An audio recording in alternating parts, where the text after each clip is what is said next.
আজকে আমি একই ভিডিওতে দুটি ভিন্ন ধরনের ভর্তা আপনাদের সাথে শেয়ার করব আর এগুলোর টেস্ট হবে একদম নামিদামি হোটেল রেস্টুরেন্টের মতোই। কিন্তু আমি আশা করছি আপনারা এই ভর্তাগুলোর কালারটা দেখতে পাচ্ছেন, এগুলো কিন্তু দেখতে যেমন খেতে মাশাআল্লাহ ততটাই টেস্টি হয়েছিল। বাই দ্য ওয়ে, আসসালামু আলাইকুম everyone, welcome back to my Naba Islam kitchen. কেমন আছেন সবাই? আশা করছি আল্লাহর রহমতে অনেক ভালো আছেন। আজকে আমি দুটি ভর্তার আইটেম আপনাদের সাথে শেয়ার করব। এক হচ্ছে আমি টাকি মাছ দিয়ে ভর্তা করব, আর দ্বিতীয়টা হচ্ছে আমি ছোট মাছ দিয়ে ভর্তা করব। যদিও ভর্তার প্রসেসটি একই, তবে খেতে কিন্তু দুর্দান্ত। তো আপনাদের কাছে অনুরোধ রইল আজকের এই ভিডিওটি না টেনে একদম সম্পূর্ণ দেখুন। আমি কিন্তু একদম সংক্ষেপে আপনাদের সাথে এই ভর্তাগুলো শেয়ার করব। তো চলুন শেয়ার করছি আজকের ভিডিওটি। তো প্রথমেই কিন্তু আমি এখানে কতগুলো ইনগ্রিডিয়েন্টস নিয়েছি। তো আমি কিন্তু এই মাছগুলো আগেই ভেজে নিয়েছি, আর এখানে আমি হালকা হলুদ, লবণ আর মরিচ গুঁড়া দিয়ে এই মাছগুলো ভেজে নিয়েছি। কতগুলো রসুন আমি ভেজে নিয়েছি, আর শুকনো মরিচ ভেজে নিয়েছি, কাঁচা পেঁয়াজ নিয়েছি। তবে এক্ষেত্রে আপনারা পেঁয়াজটি চাইলে ভেজে ব্যবহার করতে পারেন, তবে আমার কাছে ভর্তার মাঝে কাঁচা পেঁয়াজ কিন্তু বেশি ভালো লাগে। তো এখন আমি এক এক করে এই ভর্তাগুলো তৈরি করব আর আপনাদেরকে দেখিয়ে দিচ্ছি। আমি কিন্তু আজকে দুটি মাছ একসাথে ভর্তা বানানোর কারণ হচ্ছে আমি কিন্তু টাকি মাছ খাই না, সেটা আমার শ্বশুর শাশুড়ির জন্য করেছিলাম, আর আমি ছোট মাছ দিয়ে ভর্তাটা করেছি। আরও একটা মজার বিষয় হচ্ছে আমি কিন্তু আজকের এই ভর্তাগুলো শিলপাটা করছি। আপনারা চাইলে এগুলো ব্লেন্ড করে নিতে পারেন, তবে ব্লেন্ড করার ভর্তা কিন্তু তত একটা টেস্ট আসে না। এজন্য কিন্তু আমি আজকে পাটাই কিন্তু এগুলো বেটে নিয়েছি। প্রথমে আমি হালকা লবণ দিয়ে মরিচগুলো বেটে নিয়েছি, এরপর আমি ছোট মাছের ভর্তাটা তৈরি করে নিচ্ছি।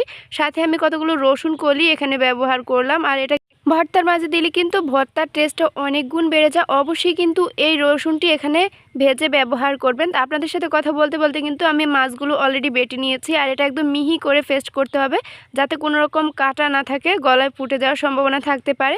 এরপর এখানে আমি কতগুলো কাঁচা পেঁয়াজ অ্যাড করে দিয়েছি, আর পেঁয়াজটা আমি হালকা করে বেটে নিচ্ছি। একদম মিহি পেস্ট করা যাবে না, তাহলে খেতে ভালো লাগবে না।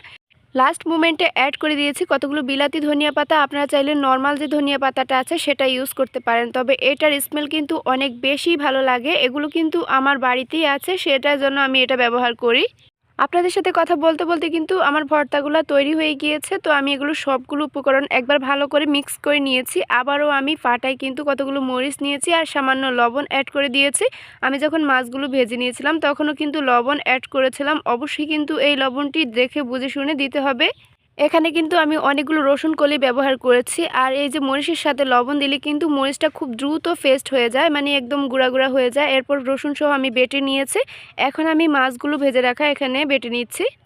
আপনাদের জন্য এখানে আরও একটা টিপস, আপনারা কিন্তু অবশ্যই এই মাছগুলো একদম শক্ত করে ভাজতে যাবেন না, তাহলে এগুলো বেটে নিতে অনেক কষ্ট হবে, বা এগুলো বেটে নিলে মিহি পেস্ট হবে না। আর এখন দেখতে পাচ্ছেন আমি একদম মোটা যে কাটা আছে সেগুলো কিন্তু ছাড়িয়ে নিচ্ছি। অবশ্যই এই স্টেপটি খুব ভালো করে ফলো করতে হবে। ছোট যে কাটাগুলো আছে এগুলো কিন্তু বাটার সময় পেস্ট হয়ে যাবে। তবে আপনাদের কাছে যদি রিস্ক মনে হয় তাহলে কিন্তু ছোট কিছু কাটাও ফেলে দিতে পারেন। তো ফাইনালি দেখতে পাচ্ছেন আমি সবগুলো কাটা বেছে নিয়েছি। এখন এই মাছগুলো আমি একবার ভালো করে পেস্ট করে নিব। আমি কিন্তু এই মাছগুলো দুইবারে পেস্ট করে নিয়েছি। আপনারাও চাইলে এখানে দুইবার পেস্ট করে একদম মিহি পেস্ট করতে পারেন। তো ফাইনালি কিন্তু এটা আমার বাটা হয়ে গিয়েছে।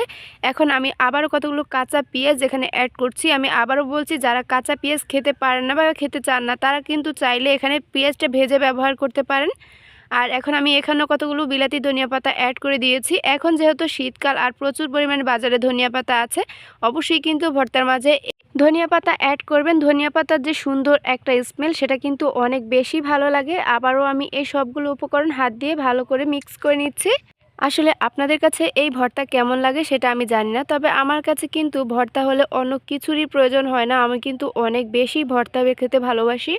গরম ভাতের সাথে কিন্তু শীতের সকালে কিংবা দুপুরবেলায় ভর্তার সাথে আমার আর অন্য কিছু লাগে না। আপনাদের এই ভর্তাটি কেমন লেগেছে অবশ্যই কিন্তু কমেন্ট করে জানাবেন। আজকের এই ভিডিওটি আপনাদের যদি একটু পরিমাণ ভালো লেগে থাকে অবশ্যই একটি শেয়ার দিয়ে দিবেন। যারা আমার চ্যানেলে নতুন অবশ্যই চ্যানেলটি সাবস্ক্রাইব করার অনুরোধ রইল, আর আমার ফেসবুক পেজ থেকে দেখে থাকলে পেজটি ফলো দেওয়ার অনুরোধ রইল। এইরকম নিত্যদিন নতুন নতুন ভিডিও পেতে অবশ্যই কিন্তু আমাদের সাথেই থাকবেন। আজকের মতো এখানেই, আল্লাহ হাফেজ।